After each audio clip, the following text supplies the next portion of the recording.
से आपके पास आ गया एक बहुत ही मजेदार सा क्वेश्चन। और चलिए इसको सॉल्व करते हैं। हम लोग बहुत जल्दी सॉल्व करने का कोशिश करेंगे क्योंकि इस टाइप का क्वेश्चन हम लोगों ने बहुत सारा सॉल्व किया हुआ है।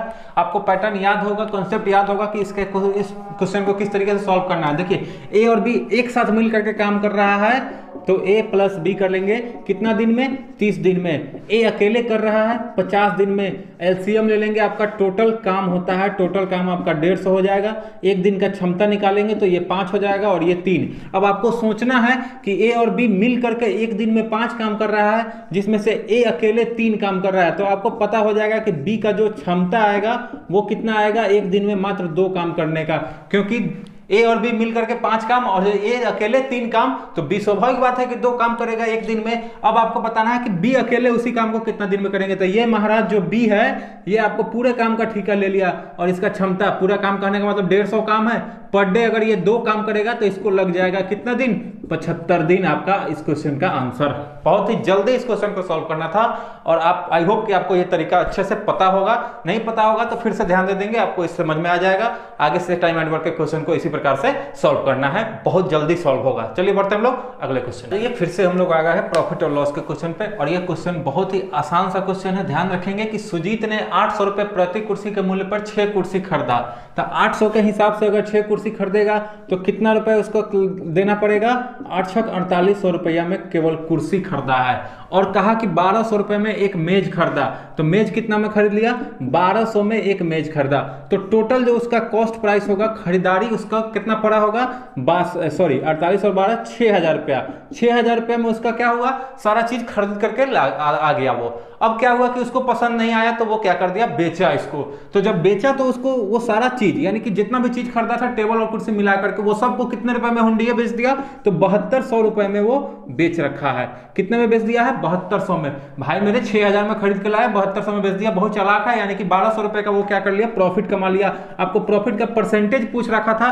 परसेंटेज हमेशा लाभ प्रतिशत किस पे निकलता है, सीपी पे, यानी कि नीचे में हमेशा क्या होगा, सीपी, यानी कि 6000 रुपया होगा। अब ये डायरेक्ट कट जाएगा 5 बार में, 100 से गुना करके परसेंट का साइन लगाते हैं, 5 से ये कटेगा 20 बार में। आपका आंसर आ गया 20%। बहुत ही आसान सा क्वेश्चन है भाई मेरे, बहुत आसान क्वेश्चन है। आई होप कि आपको ये चीज समझ में आ गया होगा। कुछ नहीं था इस क्वेश्चन में। चलिए बढ़ते हम लोग अगले क्वेश्चन की। चलिए जिसका इंतजार था वो क्वेश्चन आपके पास आ चुका है। ये सिंप्लीफिकेशन का क्वेश्चन है और इसको बहुत ही आराम से हम लोग सॉल्व करेंगे। चलिए थोड़ा सा टाइम बचाएंगे। देखिए स्टेप बाय स्टेप लिखिएगा ना तो बहुत लंबा बन जाएगा।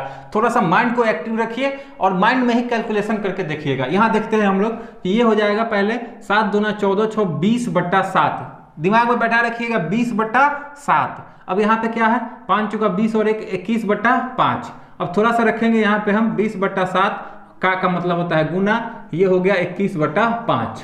ठीक है, और डिवाइड है तो डिवाइड को भी आप चेंज कर सकते हैं गुना में, तो ये वाला क्या होगा, पलट जाएगा। अब इसको सिंपली आपको सॉल्व करना है। तो ये देखिएगा 5 चौका 20, 2 दूना 4, 7 या 21, कितना हो गया।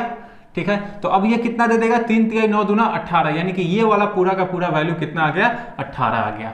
कोई दिक्कत नहीं है दोस्तों यहां तक। अब हम क्या करेंगे कि इस वाले को थोड़ा सा उसी तरीके से सॉल्व करेंगे। यहां देखते हैं, यहां पे का साइन है तो का मतलब होता है क्या, गुना, और गुना ये भी है। इस भाग को भी हम गुना में करेंगे तो ये 4 ऊपर चला जाएगा, ये हो जाएगा आपका ये इस तरीके से। अब यहाँ पे सिंपली ये पूर्णांक में है तो इसको हम लोग तोड़ते हैं तो 3 दूना 6 और 2 8/3 इसको हम लोग लिख सकते हैं। ध्यान रखेंगे कि इसको क्या लिख सकते हैं, 8/3। अब आपके लिए बहुत आसान हो चुका है। 3 से 3 कट गया, 4 से 4 कट गया, 2 से ये कट जाएगा 4 बार में, यानी कि ये वाला बॉक्स कितना दिया आपका, 4 दिया।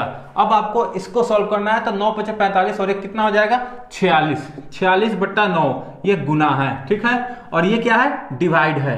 अब आप सोचेंगे कि डिवाइड को किस चीज में चेंज करना है, गुना में बदल जाता है। तो ये 4 था तो अब ये पलट जाएगा तो कितना हो जाएगा, 1/4। उसके लास्ट वाला टर्म क्या होता है, चेंज हो जाता है। अब सिंपली इसको आपको सॉल्व करना था तो 9 दूना 18, 2 दूना 4 और 2 से ये कट जाएगा 23 बार में। आपका आंसर एक लाइन में आ जाएगा 23। थोड़ा सा माइंड को एक्टिव रखेंगे, यहाँ पे कैलकुलेशन थोड़ा सा माइंड में कर लेंगे, नहीं तो हल्का सा रफ वर्क भी कर लेंगे तो आपका आंसर आ जाएगा जल्दी से। चलिए बढ़ते हैं हम लोग नेक्स्ट क्वेश्चन की ओर। आई होप कि आपको ये सेशन भी अच्छा लग रहा होगा, तो प्लीज लाइक शेयर सब्सक्राइब और कमेंट जरूर कीजिएगा। आपको कहाँ जहाँ थोड़ा सा भी अगर दिक्कत महसूस हो तो आप जरूर कमेंट कीजिएगा, हम उसको सुधारने का कोशिश करेंगे।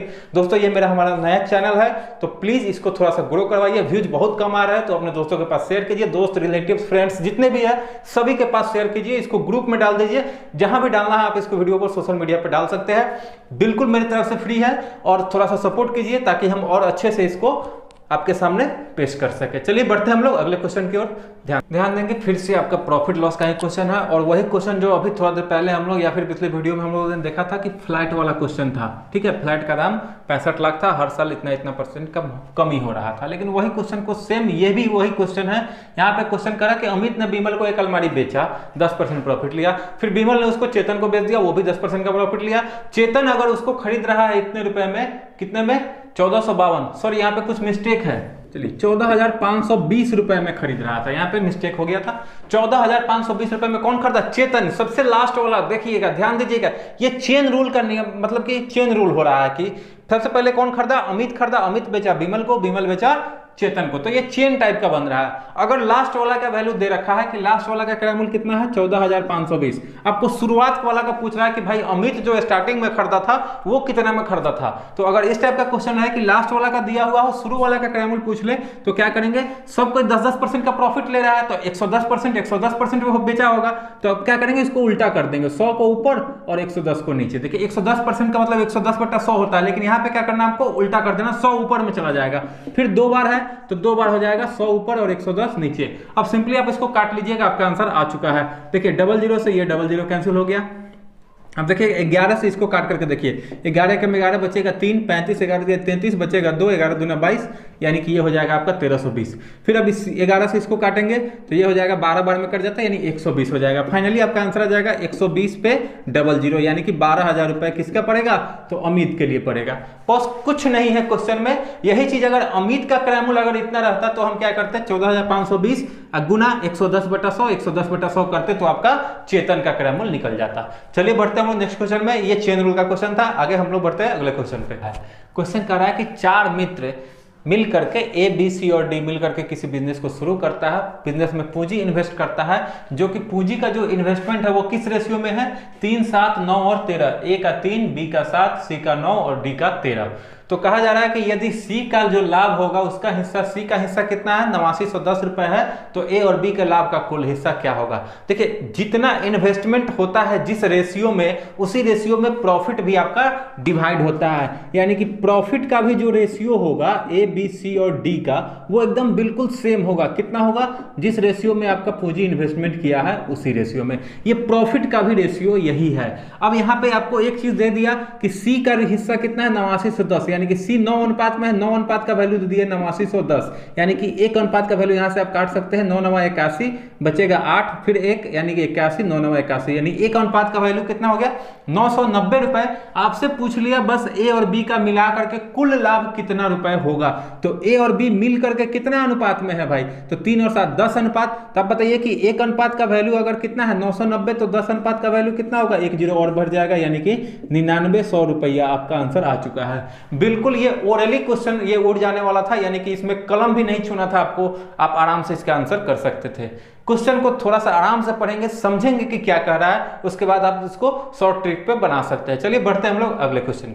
और मेंसुरेशन से भी किस का क्वेश्चन है, तो आयत से क्वेश्चन है, बिल्कुल बेसिक क्वेश्चन है भाई मेरे। ध्यान रखेंगे कि ये 14 मीटर लंबा और 8 मीटर चौड़ा आयताकार पार्क है। देखेंगे कि ये पार्क है, ठीक है, ये आयताकार आयत के शेप में क्या है, पार्क है, जिसकी लंबाई दे रखा है कितना मीटर, 14 मीटर, और चौड़ाई दे रखा है 8 मीटर। अब इसके चारों ओर कहा जा रहा है कि 1 मीटर चौड़ा क्या है, तो रास्ता है, यानी कि इसके चारों ओर से रास्ता है, चारों ओर से क्या है, इसके रास्ता है। ध्यान रखेंगे, और इस रास्ते का जो चौड़ाई है वो कितना मीटर है, 1 मीटर है, यानी कि ये भी 1 मीटर होगा, ये वाला गैप, ये भी 1 मीटर होगा, ये भी 1 मीटर होगा, और ये भी 1 मीटर होगा। तो अगर रास्ता नहीं रहता, सिर्फ पार्क का क्षेत्रफल कितना आएगा ये बताइए। आयत का क्षेत्रफल लंबाई गुने चौड़ाई होता है, 14 गुने कर लेंगे 8, 112 मीटर स्क्वायर, ये आ गया सिर्फ पार्क का क्षेत्रफल। अब ध्यान रखेंगे कि जब चारों ओर से 1-1 मीटर बढ़ेगा, तो ये इधर भी 1 मीटर बढ़ेगा और ये इधर भी 1 मीटर बढ़ेगा। तो अब आप बताइए कि पार्क का जो चौड़ाई हो, सॉरी लंबाई होगा, वो रास्ता सहित कितना होगा, तो 1 मीटर इधर भी बढ़ेगा और 1 मीटर इधर भी बढ़ेगा, तो फाइनली 2 मीटर बढ़ जाएगा। तो अब यहाँ से यहाँ तक कितना मीटर हो गया, 16 मीटर हो गया। उसी तरीके से इसका जो चौड़ाई होगा, इधर 1 मीटर बढ़ेगा और इधर 1 मीटर बढ़ेगा। तो 8 मीटर पहले था, 1 मीटर ऊपर बढ़ा, 1 मीटर नीचे बढ़ा, तो अब की टोटल कितना हो गया, 10 मीटर हो गया। इसका मतलब हुआ कि अब हम अगर बड़ा वाला आयत का क्षेत्रफल निकालते हैं तो वो कितना होगा, लंबाई गुने चौड़ाई, यानी कि 160 मीटर स्क्वायर। अब आप बताइए कि इस बड़े वाले आयत में से अगर हम छोटा वाला आयत निकाल करके हटा देते हैं तो जो बचेगा वो क्या बचेगा, रास्ते का क्षेत्रफल बचेगा। तो ये आपका इसमें से इसको घटा लेंगे, आपका आ जाएगा आंसर 48 मीटर स्क्वायर। कुछ नहीं है, ये रास्ता का क्षेत्रफल निकालने में कोई दिक्कत नहीं है। चलिए, आई होप कि आपको समझ में आ गया होगा। इस सेशन को लाइक जरूर कीजिएगा, सब्सक्राइब, कमेंट और जरूर कीजिएगा। चलिए बढ़ते हम लोग अगले क्वेश्चन। और आपकी तैयारी भी बहुत जोरों शोर से चल रही है और हमारे साथ बने रहिए इस चैनल पे, जो कि हम आपको पर डे प्रैक्टिस सेट करा रहे हैं मैथ्स का। चलिए, आज का ये क्वेश्चन है आपका, देखिए सेट नंबर 8 ही है और उसका जो आपका क्वेश्चन है वो आपका नंबर 92 है। देखिए, अब से जो भी वीडियो होगा थोड़ी सी एडिटिंग में चेंज हो गया है। अब हम क्वेश्चन को लिखेंगे नहीं, आपको क्वेश्चन उस पर स्क्रीनशॉट यहाँ पे दिख रहा होगा। चलिए हम आपको देखते हैं, इस क्वेश्चन को सॉल्व करने का कोशिश करते हैं। क्वेश्चन कह रहा है, बहुत ही आसान सा क्वेश्चन है कि 25 और 45 के बीच आने वाली जितनी भी अभाज्य संख्या है उस सभी का औसत आपको बताना है। तो चलिए हम फटाफट देख लेते हैं कि 25 के बाद और 45 से पहले कौन सी अभाज्य संख्या होती है। 25 के बाद कौन सी अभाज्य संख्या होगी, तो आपको पता होगा कि 26 नहीं होगा, 27 नहीं होगा, 28 नहीं होगा, 29 होगा। 29 के बाद 30 अभाज्य संख्या नहीं होता है, 31 होता है। फिर 33 मत कीजिएगा, 33 क्योंकि 3 और 11 दोनों से कट जाता है। 33 के बाद 34, 35 भी नहीं होगा, 36 भी नहीं होगा, 37 होगा। 37 के बाद आपका 41 होता है, ठीक है। 41 के बाद आपका 43 होता है। 43 के बाद आपका 45 से पहले कोई अभाज्य संख्या नहीं होता है। तो चलिए अब हम यहाँ पे इसको क्या करेंगे, इसका औसत निकालना है। और औसत निकालने के लिए आप सभी को जानते क्या है कि सभी को जोड़ लेना होता है और उसको जितना रहेगा उससे डिवाइड करना होता है। तो अगर हम जोड़ेंगे तो 3 और 1 4, 4 और 7 11, 11 और 1 12, 12 और 9 21 का 1 बचेगा कितना, 2।